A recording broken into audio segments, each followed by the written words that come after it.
The slap echoed through the diner like a gunshot. A powerful sheriff had just humiliated a quiet 76-year-old woman in front of everyone. He thought she was weak, alone, powerless. What he didn't know was that her son had just walked in, a man, trained to face danger, a Navy SEAL. But this wasn't about violence, it was about dignity. Cameras were recording, witnesses were watching, and within 24 hours, the entire country would see what happened inside that small-town diner.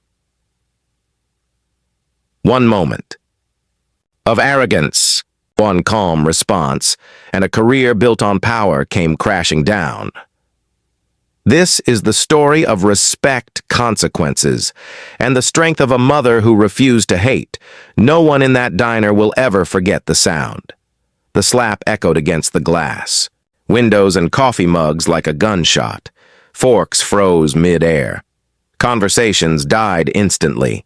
Even the jukebox seemed too loud. Mrs. Eleanor Carter, 76 years old, sat stunned in her booth. Her silver hair was neatly tied in a bun. A lavender cardigan rested gently over her shoulders. She had been quietly eating her breakfast, eggs, toast, and coffee, like she had every Sunday for the past 15 years. Across from her stood Sheriff Douglas Whitmore, tall, broad-shouldered, red-faced, and furious. "You think you can ignore me?" he barked.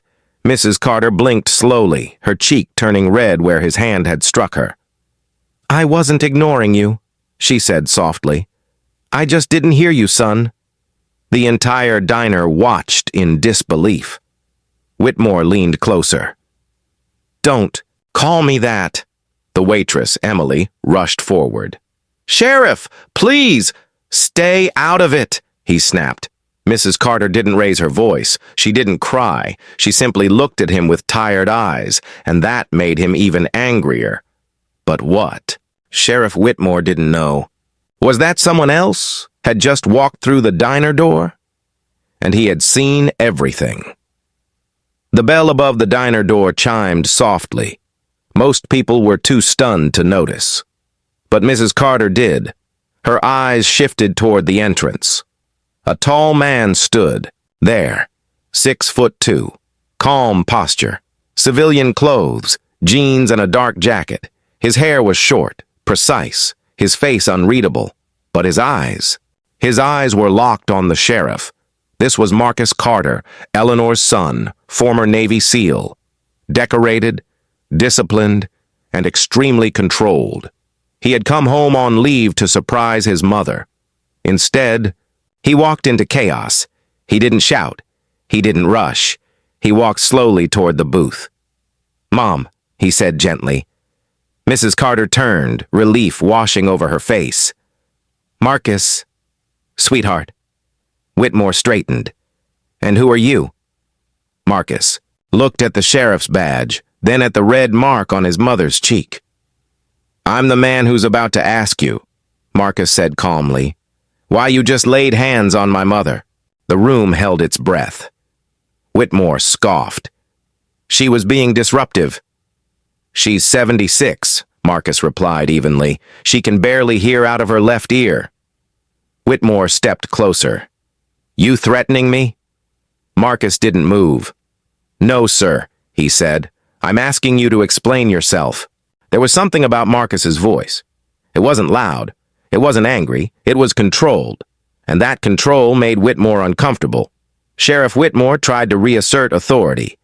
"You don't tell me how to run my town," he growled. Marcus gave a slight nod. "You're right, I don't. But assault is still assault." A few customers began whispering. Emily, the waitress, spoke up. "Sheriff, she just didn't hear you when you asked her to move booths. That's all." Whitmore's jaw tightened. He hadn't expected witnesses to speak. He especially hadn't expected resistance. Marcus placed a gentle hand on his mother's shoulder. "Mom, did he warn you?" Mrs. Carter shook her head softly. "He told me to move. I said I was comfortable here. Next thing I knew, silence." Marcus's eyes shifted back to Whitmore. "You wear that badge to protect people.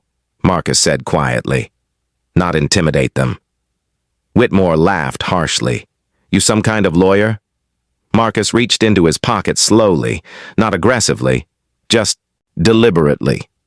He pulled out a small leather wallet, inside a military ID. Whitmore glanced at it, then looked again. His face changed. United States Navy, Whitmore read. Marcus nodded once. Special warfare, a man at the counter whispered. That's SEALs. The room shifted. The power dynamic had just changed, but Marcus wasn't there to threaten. He was there to expose the truth. What Whitmore didn't realize. 3 people had already taken out their phones. The slap, the yelling, everything. Recorded. Marcus stepped back slightly. You have 2 choices, he said calmly. Apologize to my mother. Right now. Or let this go further. Whitmore's pride battled with reality. For years, no one had challenged him. But this wasn't fear in the room anymore. It was judgment. And cameras. He looked at Mrs. Carter, the elderly woman he had just humiliated, and for the first time, he looked unsure. Mrs. Carter broke the silence. Young man, she said softly, I don't want trouble. I just want peace. Her grace cut deeper than anger ever could. The sheriff swallowed. I overreacted. The apology came out stiff. But it came. I'm sorry, ma'am. Mrs. Carter gave a small nod. Marcus studied him carefully. You're supposed to be better than your worst moment, Marcus said quietly. Whitmore stepped back. The diner slowly returned to life. But the story didn't end there. Because by evening, the video was everywhere. Within 24 hours, the footage had gone viral. Local news picked it up, then national outlets. Headlines questioned the sheriff's behavior. Internal Affairs opened an investigation. By the end of the week, Sheriff Whitmore was placed on administrative leave. But the real story wasn't about punishment. It was about dignity. Reporters came to interview Mrs. Carter. She sat calmly in her living room. I don't hate him, she said gently. I just hope he learns. Marcus stood beside her, silent as always. A reporter asked him, Did your military background intimidate him? Marcus shook his head. Respect shouldn't depend on who someone's son is, he replied. It should be given because someone is human. That quote spread even faster than the video. Weeks later, Whitmore resigned.